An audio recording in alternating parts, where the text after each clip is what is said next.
Assalamualaikum warahmatullahi wabarakatuh. Okey, seterusnya kami kumpulan 6 akan membincangkan dua topik mengenai dua topik, iaitu topik pertama adalah terapi hidro dan juga keduanya terapi pasir. Okey, nama saya Nur Rashid binti Mohsin. Saya akan mulakan dengan topik terapi hidro. Okey, terapi hidro ni ialah terapi air ataupun rawatan air.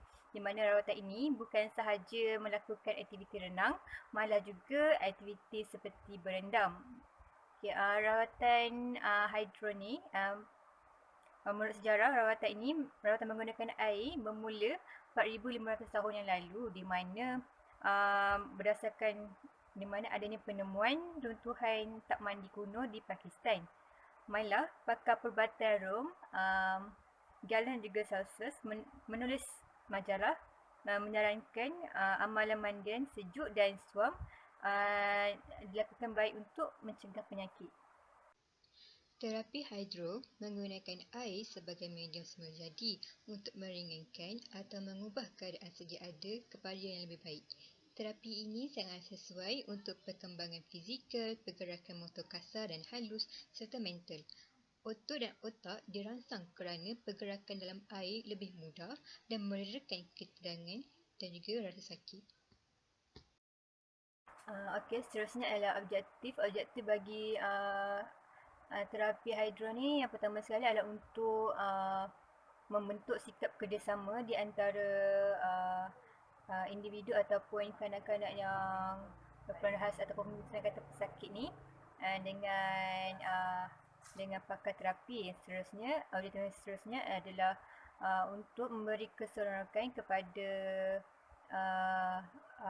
individu ataupun pesakit yang pesakit ketika berada dalam air. Okey, objektif yang terakhir ialah untuk memulihkan keadaan fizikal, emosi dan juga spiritual seseorang kepada keadaan yang lebih baik dan juga normal. Assalamualaikum warahmatullahi wabarakatuh.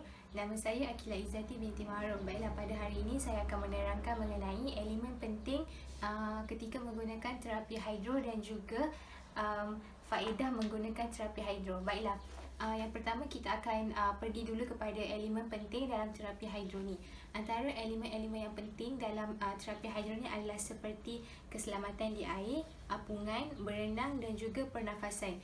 Elemen-elemen ini sangat penting ketika kita menggunakan terapi hidro agar tidak berlaku sebarang perkara buruk semasa melakukan terapi. Seterusnya kita akan melihat kepada faedah apabila menggunakan terapi hidro. Antara faedah dia terdapat faedah ketika menggunakan air panas dan juga air sejuk. Baiklah, faedah terapi hidro jika menggunakan air panas ni dapat merenggangkan dan dapat stimulasi sistem pertahankan badan. Manakala air sejuk pula dapat mengurangkan radang. Selain daripada air panas dan juga air sejuk, terapi hidro ni juga dapat merawat masalah pernafasan, dapat memberikan keyakinan dan motivasi dalam diri seseorang, dapat merangsang pergerakan, mengurangkan ketegangan otot dan juga meningkatkan kecergasan kardiovaskular. Assalamualaikum. Seterusnya ialah langkah selamatan sebelum melakukan terapi air. Sebelum melakukan aktiviti, guru perlulah mengikut langkah keselamatan yang ada untuk mengelakkan sebarang kemalangan berlaku. Antara langkah keselamatannya ialah yang pertama, aktiviti regangan sebelum masuk ke dalam air. Yang kedua, pastikan paras air sesuai untuk murid. Ini adalah untuk mengelakkan murid-murid daripada mengalami lemas. Langkah ketiga, menggunakan alatan yang sesuai. Guru mestilah menyediakan life jacket untuk murid-murid dan guru itu sendiri. Langkah yang terselanjutnya ialah pakaian yang sesuai. Murid dan guru perlu memakai pakaian sesuai untuk melakukan aktiviti air. Langkah terakhir ialah kawalan guru yang lebih. Guru perlu memantau murid-murid dengan lebih ketat semasa menjalankan aktiviti air. Seterusnya ialah saya akan terangkan aktiviti yang boleh dilakukan di dalam air. Antaranya ialah regangan dan pemanasan badan. Kedua, penyesuaian diri dengan air iaitu bermain bebas dalam air di bawah pemerhatian guru. Ketiga, kayuhan kaki dan imbangan. Keempat, berjalan di dalam air dan ampungan. Akhir sekali ialah berjalan sambil menguat tangan. Assalamualaikum dan salam sejahtera. Nama saya Nur Faiza binti Abdul Karim. Saya akan menerangkan mengenai terapi pasir. Terapi pasir merupakan teknik psikoterapi yang memberi peluang kepada kanak-kanak untuk berkomunikasi dan menolong individu untuk menyelesaikan masalah dalam psikososial. Terapi pasir ini dapat memberi peluang kepada kanak-kanak untuk meneroka hal-hal berkaitan dengan perasaan ataupun emosi secara mendalam. Dan ia juga memberi peluang kepada kanak-kanak untuk meluahkan apa yang terbuku di dalam hatinya tanpa paksaan. Terapi pasir juga turut melibatkan pergerakan otak seperti psikomotor kasar dan juga psikomotor halus, di mana ia diselarikan dengan perasaan ketika menjalankan aktiviti bermain pasir, dan ini akan memberikan kesan yang positif kepada kanak-kanak di mana mereka lebih fokus dan segala kemarahan dan juga ketegangan dapat diluahkan dengan bermain pasir. Selain itu, penggunaan terapi pasir ini mampu membuat kanak-kanak lebih tenang dan juga rileks, di mana terapi pasir ini tidak memerlukan pergerakan yang khas.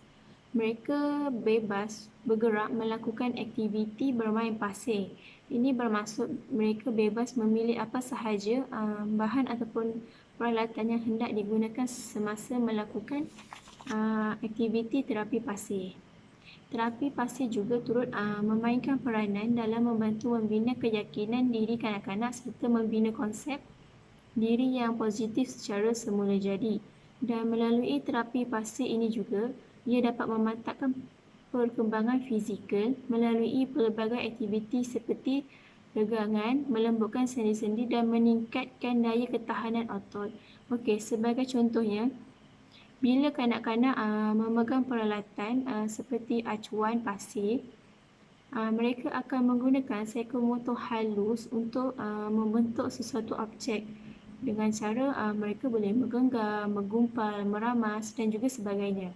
Di samping itu, apabila kanak-kanak sedang melakukan terapi pasir, kanak-kanak itu secara tidak langsung dapat mempelajari dan meneroka alam sekitarnya, di mana kanak-kanak dapat mengetahui apa itu pasir, dan mereka juga boleh menggunakan deria sensori mereka untuk mengetahui bagaimana tekstur pasir itu sendiri dan dapat menjadikan diri kanak-kanak itu lebih peka.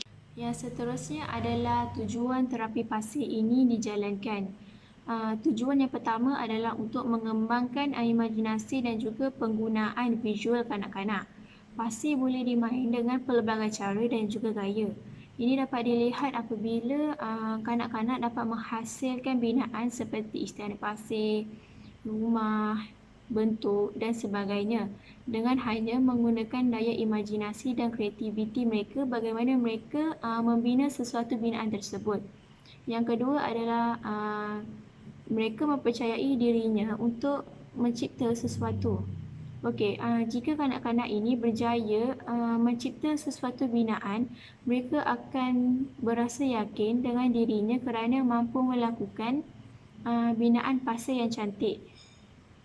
Dan tujuan yang ketiga adalah terapi pasir ini juga dapat menghilangkan rasa marah, di mana mereka dapat meluahkan segala perasaan mereka yang terpendam di dalam hatinya. Dan kanak-kanak juga bebas untuk bermain dan mencipta apa sahaja binaan tanpa terikat dengan arahan. Ini juga akan memberikan ketenangan kepada emosi kanak-kanak. Seterusnya adalah kepentingan terapi pasir. Kepentingan terapi pasir yang pertama adalah untuk membantu meningkatkan perkembangan bahasa dan juga sosial. Sebagai contoh, kanak-kanak bermain pasir bersama-sama dengan rakannya. Dari situ, kanak-kanak dapat bersosial dengan rakan-rakannya dan berinteraksi sesama mereka. Apabila kanak-kanak bermain dengan pasir, kanak-kanak akan berkomunikasi apabila diminta untuk menceritakan binaan apa yang telah dibina. Yang kedua adalah dapat mengurangkan tekanan emosi, di mana kanak-kanak dapat meluahkan segala perasaan yang terpendam ketika bermain dengan pasir. Yang kepentingan yang ketiga adalah merangsang pemikiran murid. Contohnya, Dengan adanya pelbagai peralatan bermain pasir, kanak-kanak dapat membina pelbagai binaan dengan menggunakan daya imajinasi dan juga kreativiti mereka untuk membuat satu binaan. Dan yang terakhir, untuk membantu meningkatkan keupayaan mental, emosi dan kesihatan, di mana kanak-kanak dapat meluahkan perasaan dengan terapi pasir.